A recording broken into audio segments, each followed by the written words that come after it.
Hello, Pick an Onion Knight here, and welcome to another Collect, Emulate, Avoid video. We're still in Generation 6, and I'm going to be talking about the Xbox. That's the original Xbox, or the OG Xbox.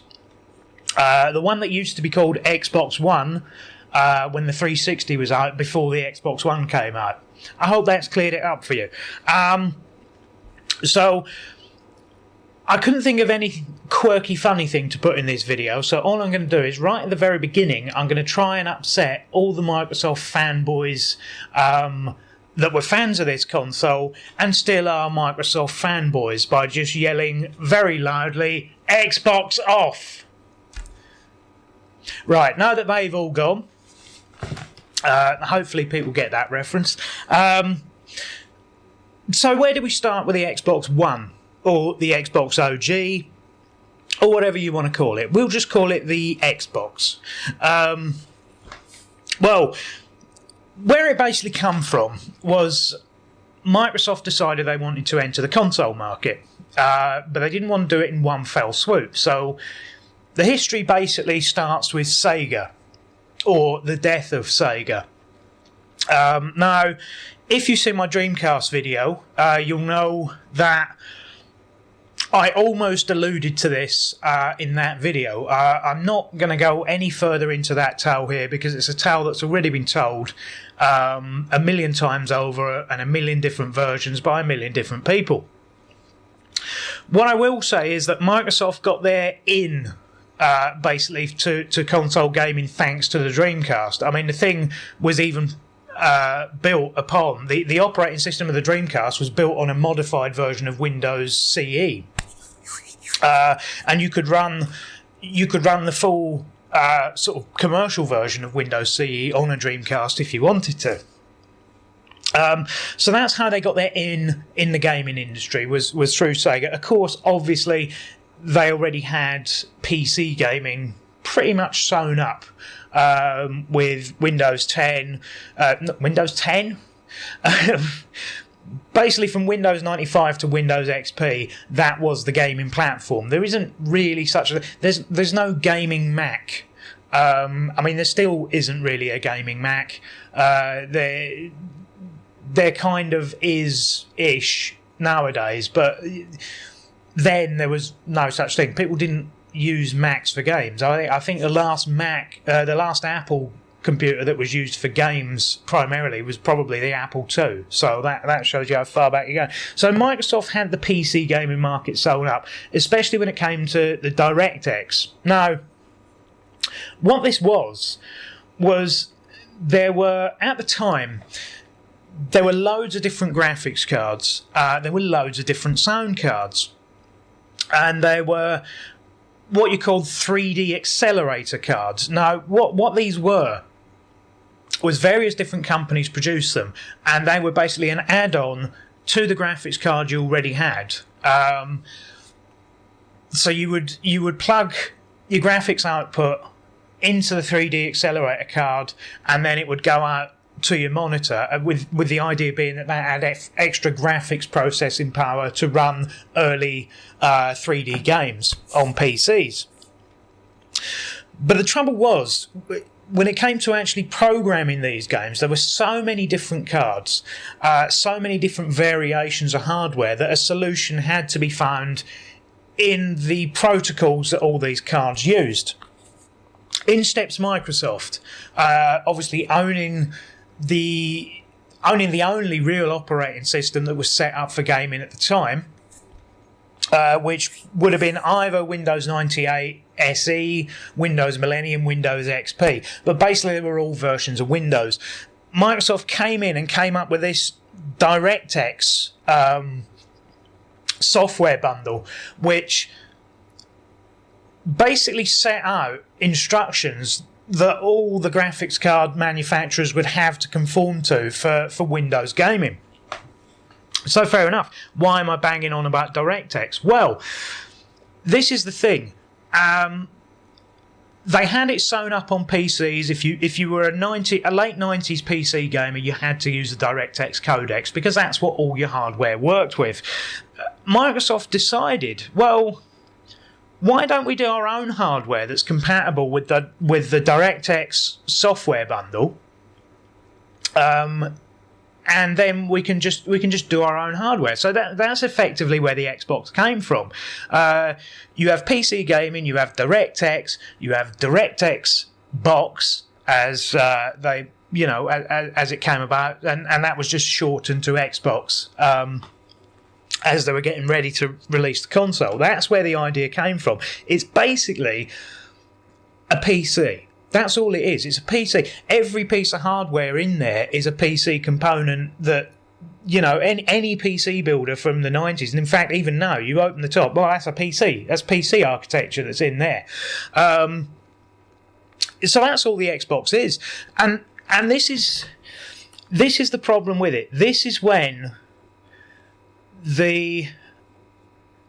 I don't know how to term it. I would say that's when the sort of uniqueness of any one console started to drain out of the marketplace, was with this console, when every other manufacturer suddenly realised, well, hang on a minute, why are we spending so much on R&D for these fancy processors and, these hard to program for graphics setups and things like that?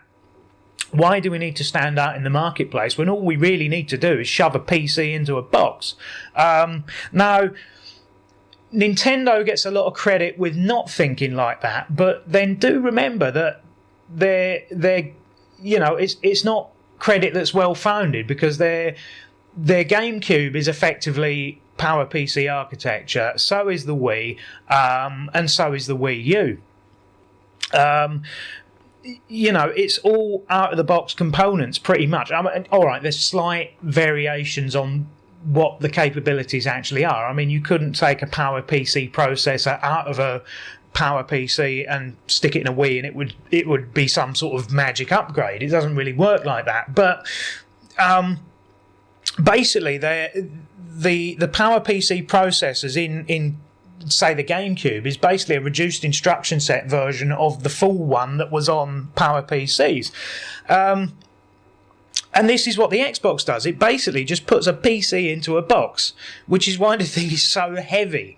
I mean, it is the equivalent of like a desktop PC case, really. Just a slightly slimmer version of it, but that's what it is. It's a fancy box that your PC goes in. So that's the outline of where the console actually came from. Now, that's just the story of it. That doesn't tell the full story, but that gives you the basic naked facts of what's in here. Right, now we've got that bit out of the way. Let's get on with the variations of the console. There were basically three. There's the original black one, pictured here, which came out in Europe, North America, and Japan, and Asia, because Asia had started to be a region by this point. But basically, Japan and Asia, same consoles on the whole. So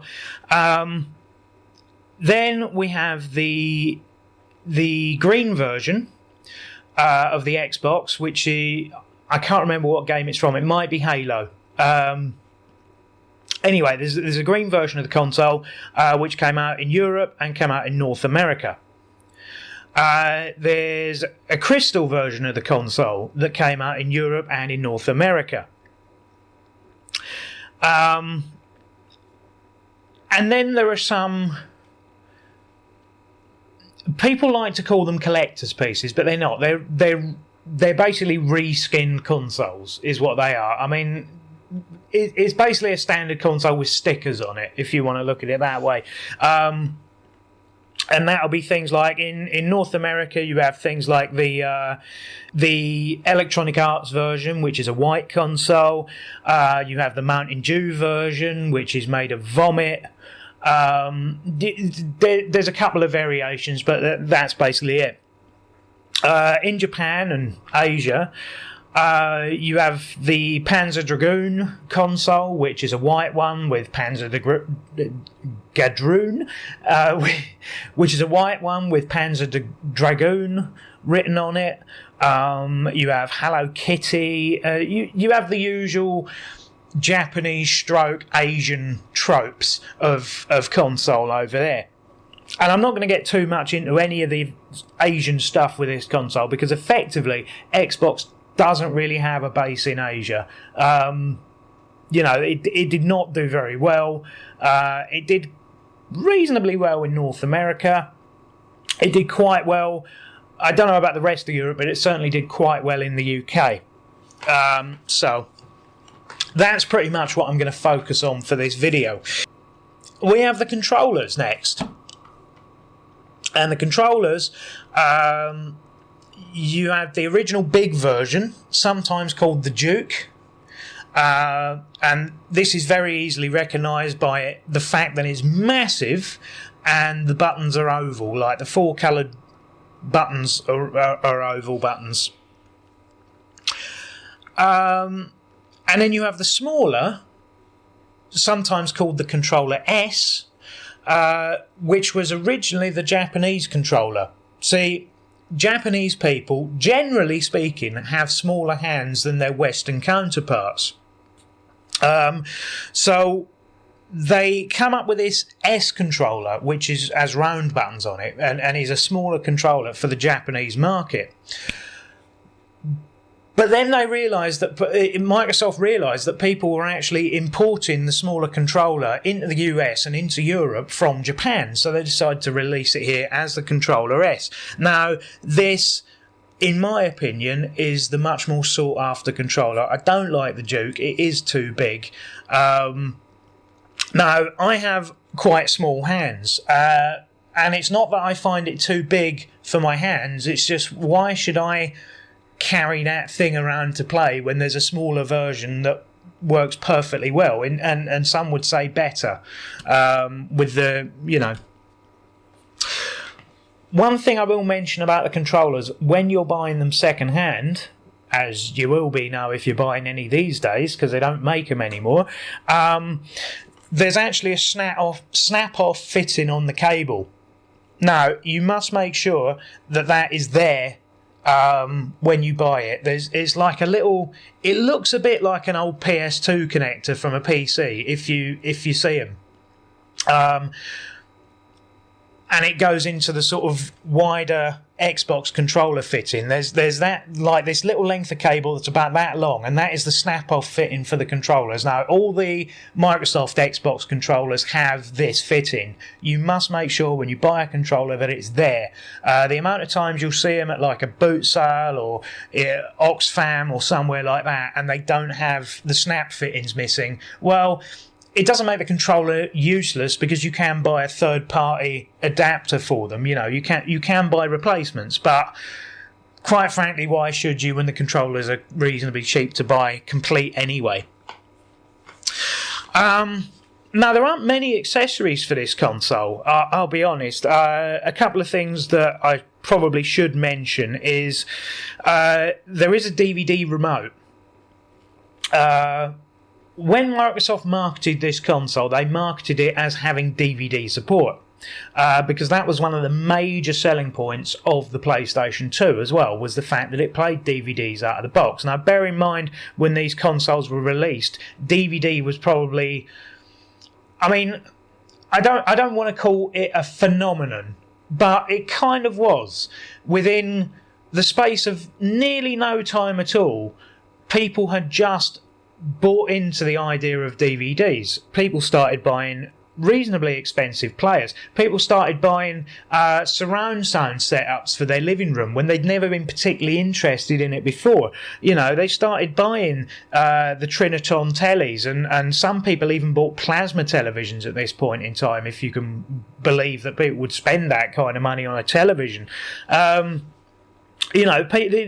sort of home entertainment industry, largely thanks to DVD, was booming. So obviously it was a massive selling point of any console, and still pretty much is. It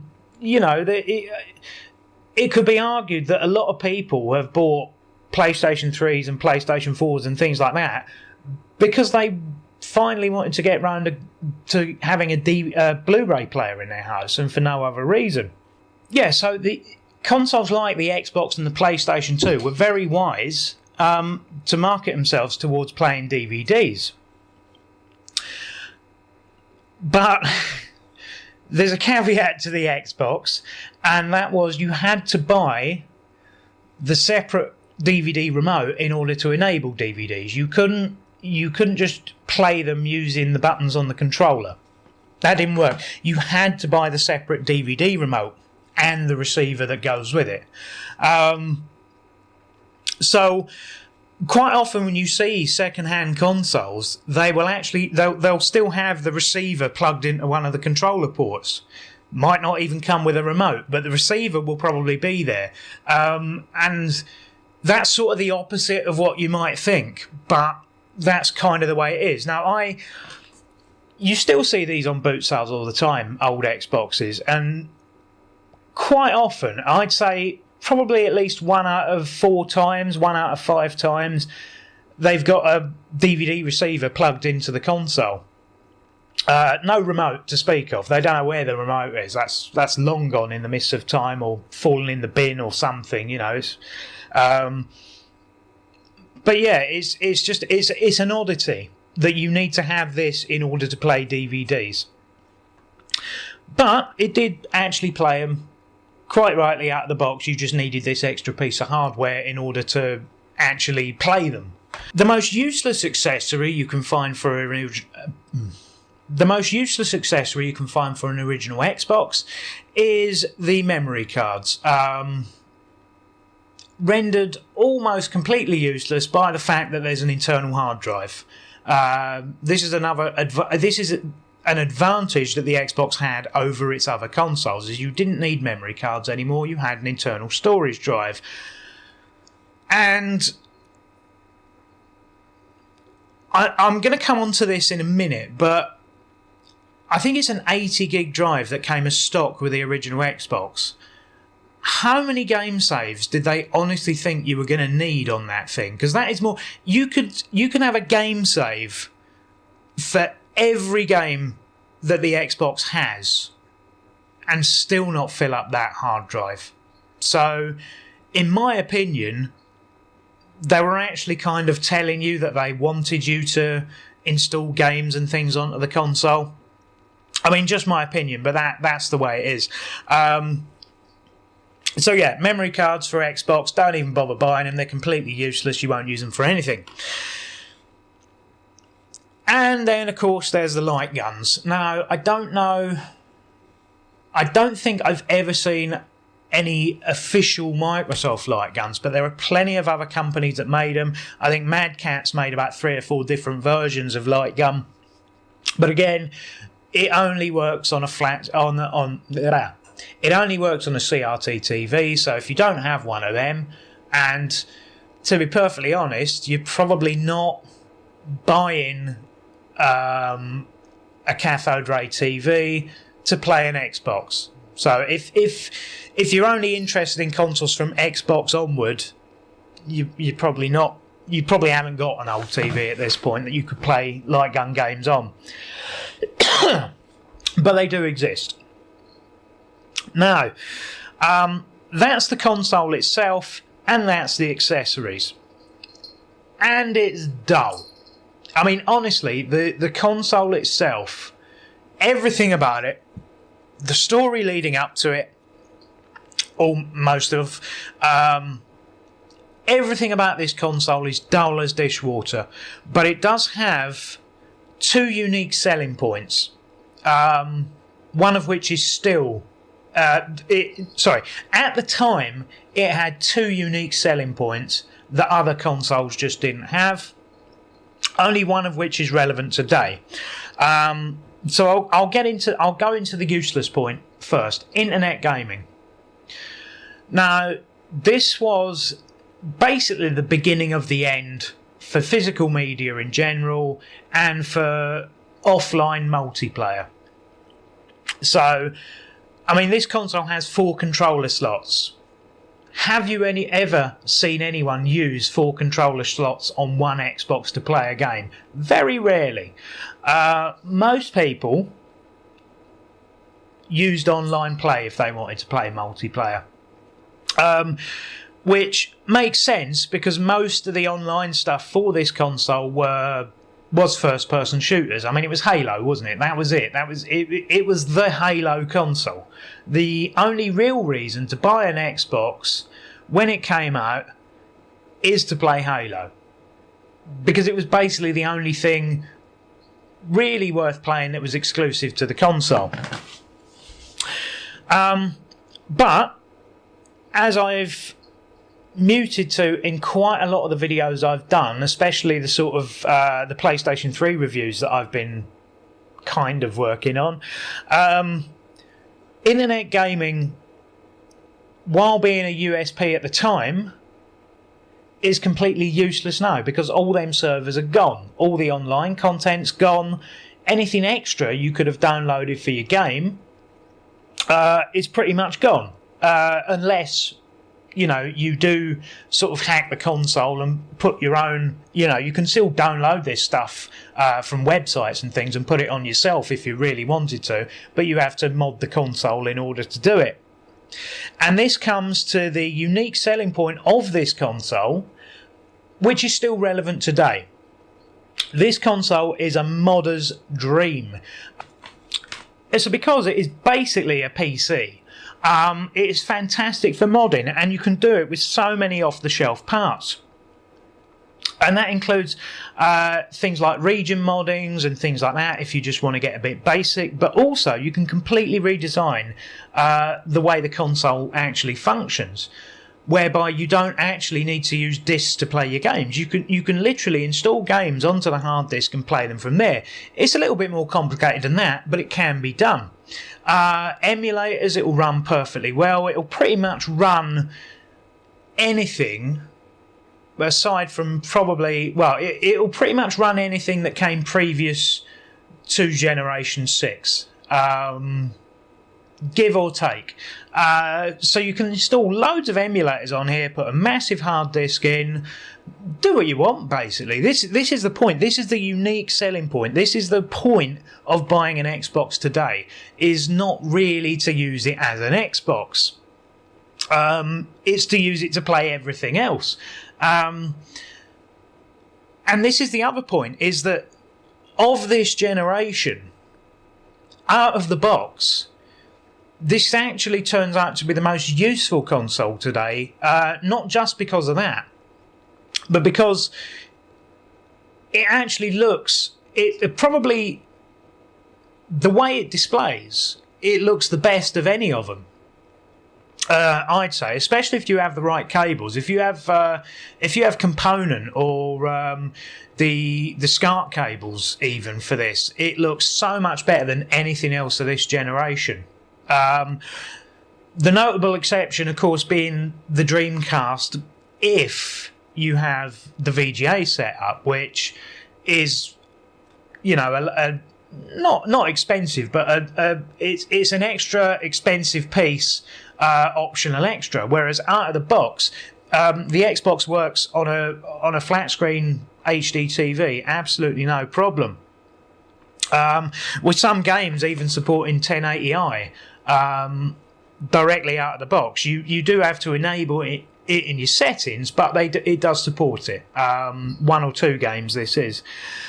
I mean, I have an Xbox, and I've just recently, well, I say recently, about a year and a half ago, picked one up, purely with the intention, my only intention with the console really is to mod it. I mean, I might collect some of the games along the way, but more than likely I'm just going to mod it.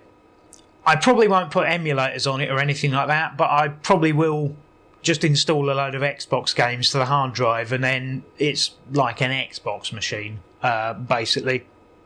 No, I'm not going to tell you exactly how to do that. All I will say is that it's lucky that one of the most common games for the platform, Splinter Cell, is the game that you need to mod it. So,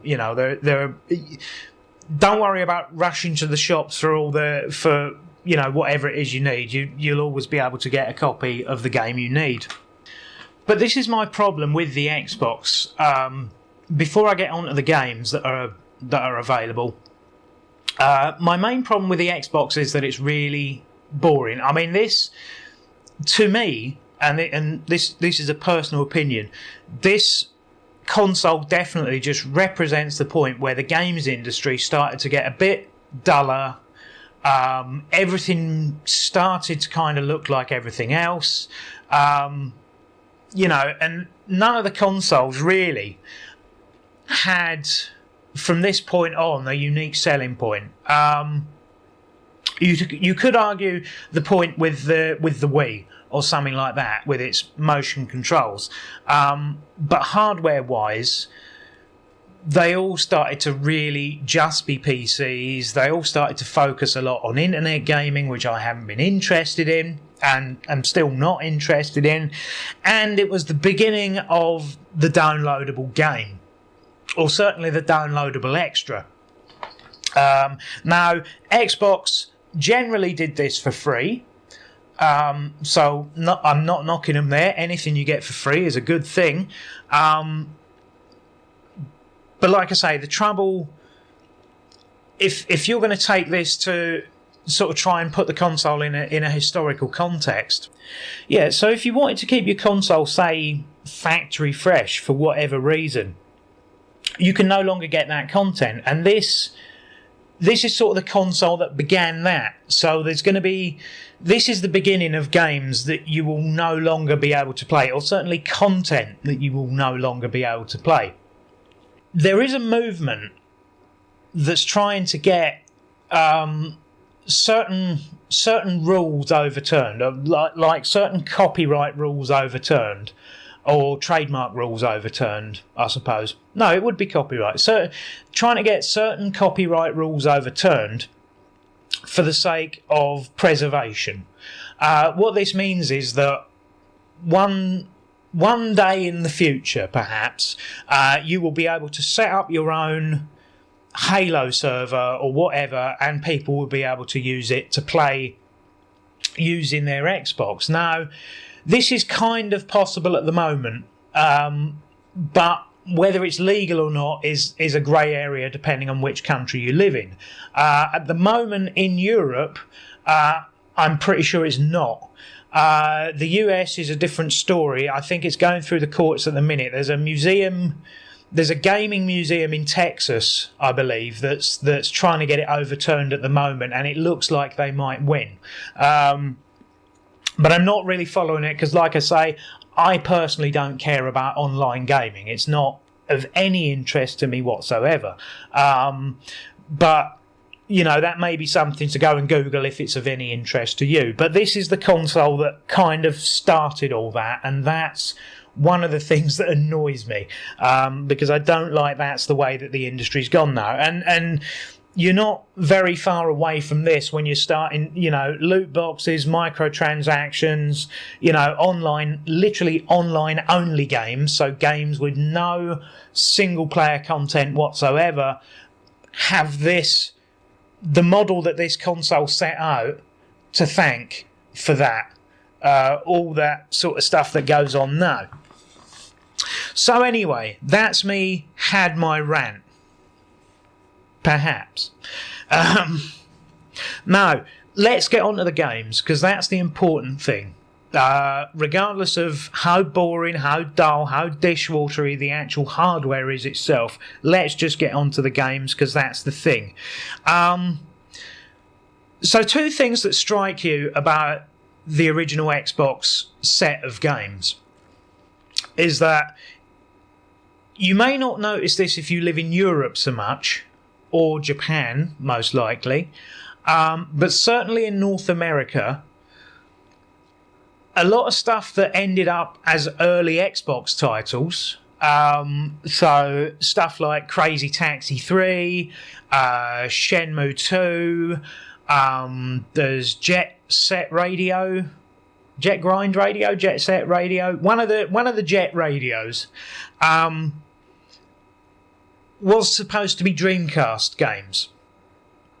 You know, they were designed as Dreamcast games, and when they were in development, they were shown off as Dreamcast games. Now, obviously, Crazy Taxi, Shenmue 2 rather, in Europe we did get on the Dreamcast. But this is why the Xbox is sometimes called the spiritual successor to the Dreamcast, is because effectively it is. For reasons that I'm not going to outline, a lot of stuff that was meant to be on the Dreamcast in America or in North America ended up on the Xbox while still being on the Dreamcast in other territories. Read into that what you like, but there's no argument that the Xbox is effectively the spiritual successor to the Dreamcast, and in fact there's one or two games on the Xbox that are Sega games that didn't come out anywhere else. So there you go. So you have to play them on the Xbox because they didn't appear anywhere else. The other thing that strikes you about Xbox games is the amount of extra content that seems to be in some of them. I mean, there will be, if you pick up an Xbox game box, it will either, there's the two types of game that are basically on this console for the most part are either unique to the console, not including PC, because a lot of them did end up there as well. But console-wise, they're either unique to the console, in which case they will say only on Xbox or something like that. Or if they came out other places, so usually just Xbox and PlayStation 2, turn the box over and there will usually be a section saying, you know, unique Xbox content or exclusive Xbox content or something like that. And there will be one or two or maybe up to sort of 5 or 8 different things that you can only do on the Xbox version. Now, this might be something as simple as an extra character in a beat-em-up or an extra costume or something like that. But it is there. There's no getting away from the fact that if you bought a game on the PlayStation 2 and then you bought the same game on the Xbox, usually you were actually getting more content for your money on the Xbox. Now, I don't know whether that was, you know, because a lot of the stuff came out at the same time, so I don't know whether there were perhaps financial incentives for some of these companies from Microsoft to do that sort of thing. It certainly wasn't heavily advertised at the time. The only way you knew that you were getting extra content was when you went in the game shop and picked up the game.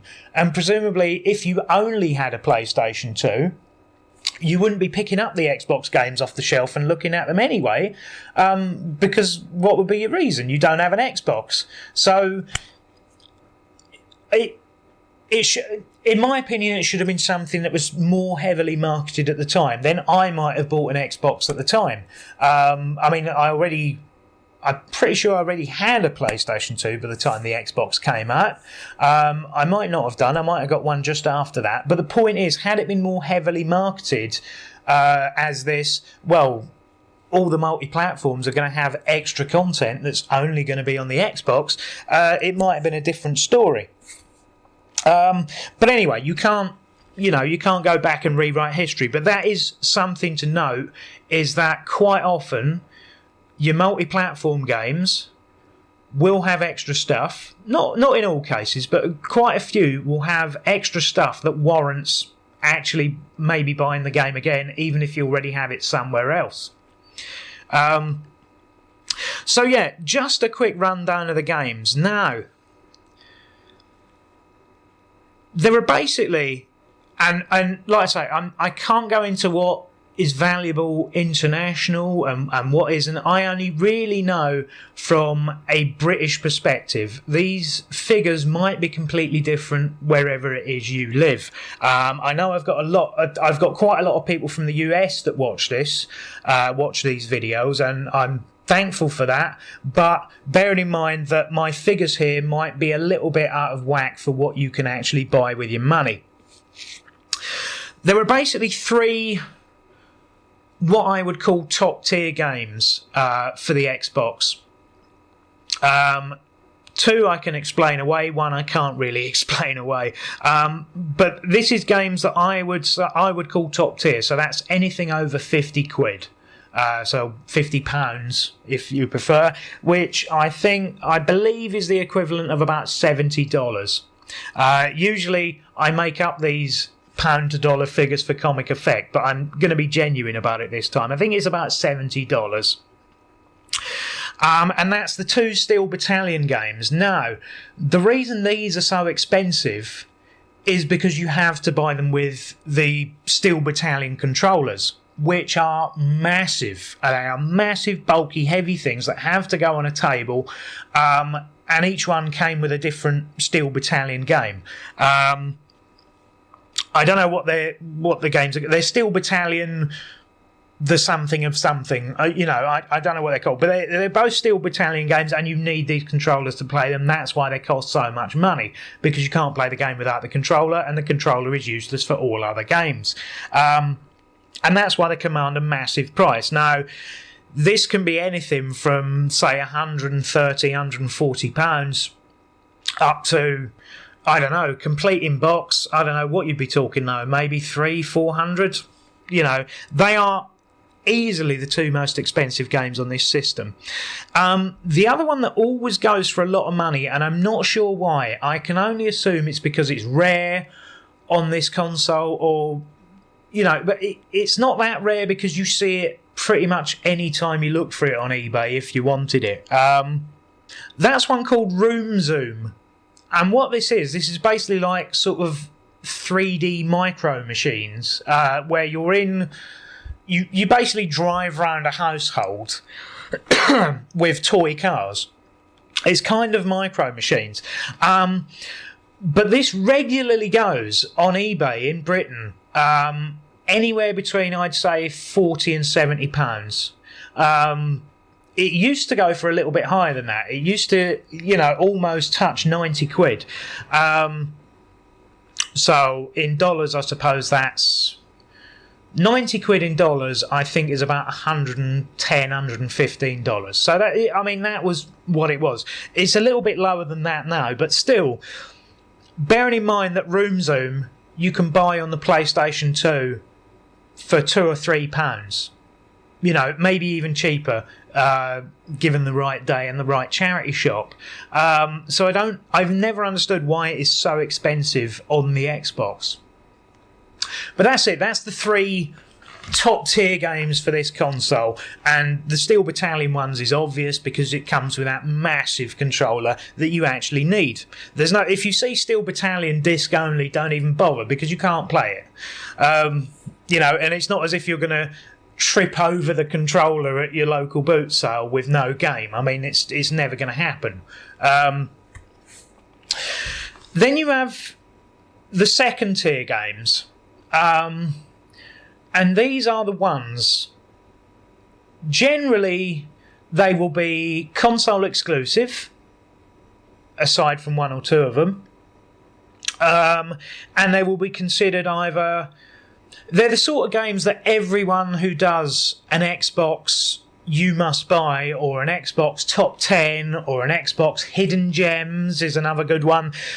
These same sort of 15 to 20 games always appear on everyone's list, and it's the sort of thing like Stubbs the Zombie, Psychonauts, Turtles 3, Jurassic Park, Genesis of the something or other, the Castlevania game that's on there, Blood Rain 2.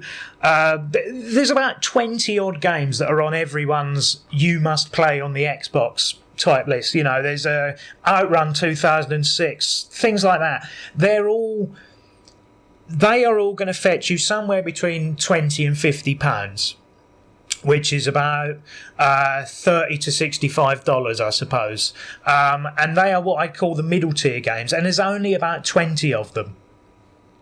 Right, so where are we? We're at 23 games.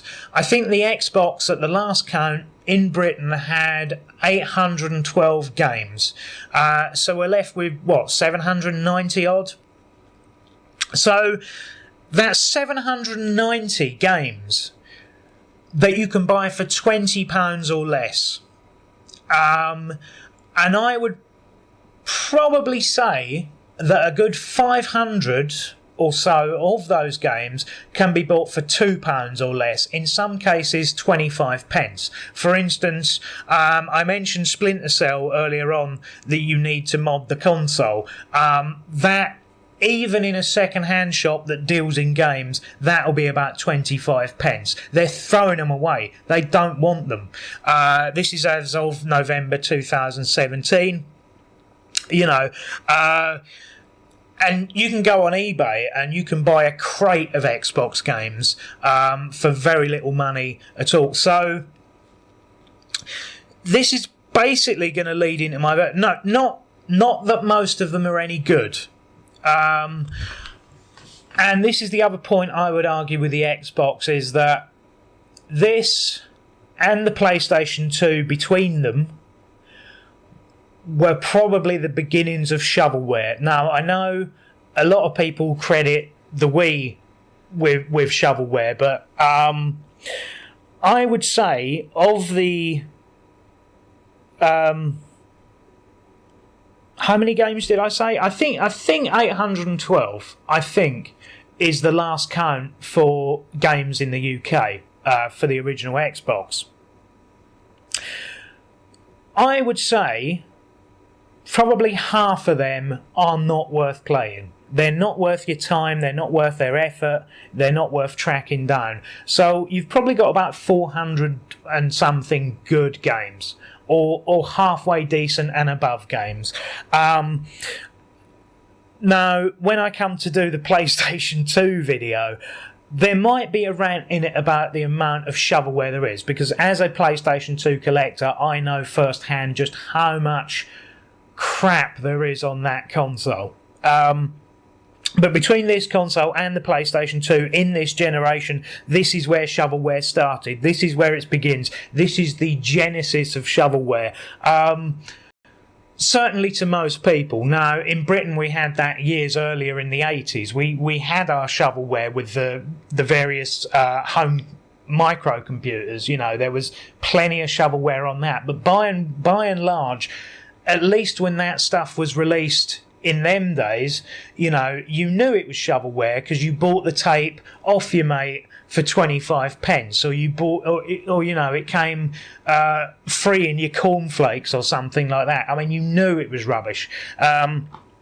Whereas a lot of the shovelware on this console, and also on the PlayStation 2, was actually sold as full price games at the time, you know, which was very, very disappointing.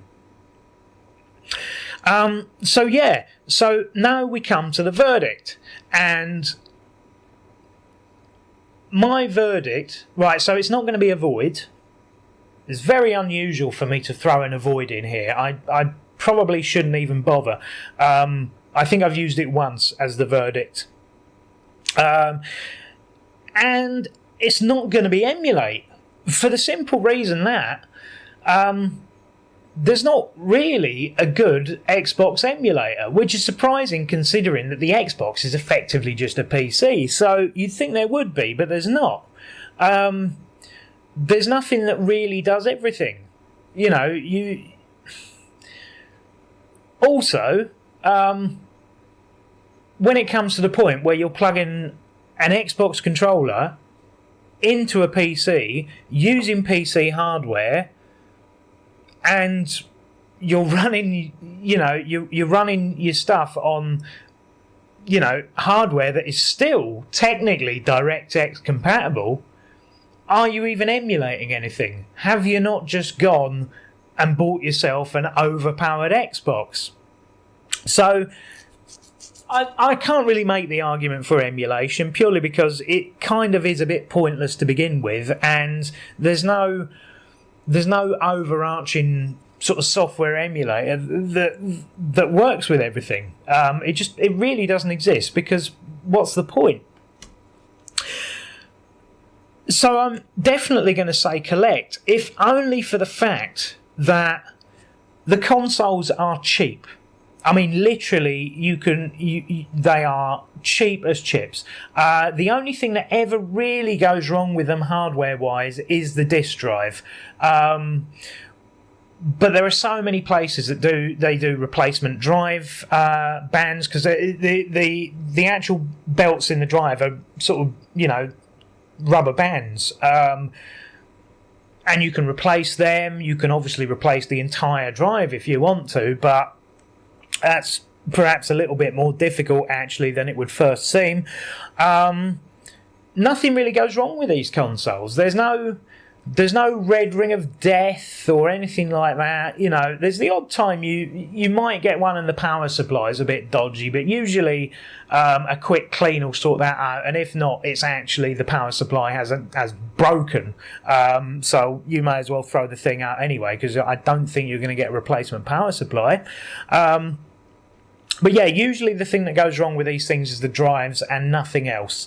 Other than that, they are built basically like PCs. I mean, they're built like tanks, you know. If you throw a PC at somebody's head, you're going to kill them. They're heavy, they're hardcore, you know. So yeah, the consoles are cheap. The controllers, for the most part, are cheap. You can buy the full DVD remote kits on eBay if you really want to, for next to nothing. People that have these are, you know, they're putting them on eBay just as a courtesy, really. They'd rather just throw them in the bin for the effort it's going to be to actually post the thing to you for what you're going to pay for it. You can buy crates and crates of games all the time for the Xbox. All right, most of them aren't going to be things you want to play, but you are going to get a half-decent collection started and maybe some trade fodder further down the line. And like I say, the vast majority of games on this are under 20 quid. Most of them I'd say were £2 to £3. You know, and if you're going in, you know, if you see several copies of Stubbs the Zombie or something, then, you know, they're all going to be about 25-30 quid. But, you know, that's when you'll get into your top tier or your middle tier sort of games. You know, if you do see a Steel Battalion, you know, even though they're kind of the holy grails of Xbox, if you like, do you really want that kicking about in your house? I mean, if you actually see one of these things in real life, that's a lot of room just to play one game. If you want to be completely honest with yourself. But everything about this console is cheap. There's nothing that's going to cost you a fortune. And you can have a reasonably good setup. The only issue really comes with the video signal. Now, I have only ever played an Xbox through SCART, which is the European format, basically, that we all used at the time. And it looks perfectly fine. Now, I'm given to understand that component cables actually make it look better, and through component cables you can actually get games to play in 1080i. I have never actually done this myself, but it is a thing. So, but if you're buying an Xbox in the UK, chances are it's going to come with a SCART block, or it may even come with a composite cable of some kind that goes into a SCART block. So that might be an extra investment, is to buy, you know, the actual proper 5 RCA component cables to plug into it. But that's about all you're going to need actually to play it on a modern television and modern setup. It will obviously plug directly into your Ethernet, your router, so you could conceivably play online at some point in the future, although I don't know. But there's absolutely no reason not to collect for this console, especially at the moment. This is probably, at the moment, the cheapest thing you can collect. Literally the cheapest thing you can collect, because you can buy boxes of games for next to nothing. You can buy boxes of controllers, you know, for next to nothing. All right, they probably won't all have the snap-off attachment on them, but, you know, in which case just throw them in the bin because they're worthless. But that's it. That's my verdict. Now, I hope I haven't upset anyone too much with this. Before I forget, Xbox On! There you are. All the fanboys are all back. No, I know that doesn't work. But I hope I haven't upset anyone too much with this. But this is my... Because I don't find the console particularly interesting, I thought it might be an idea, more than usual perhaps, to throw my thoughts on the console as a concept into the ring, more than perhaps usually I would do. But if you've got anything to add, feel free to put it in the comments. As usual, the informative ones will get kept. The trolly ones will be deleted. If you don't like the YouTube comment section, you can always twat on Twitter. You can twat me on Twitter.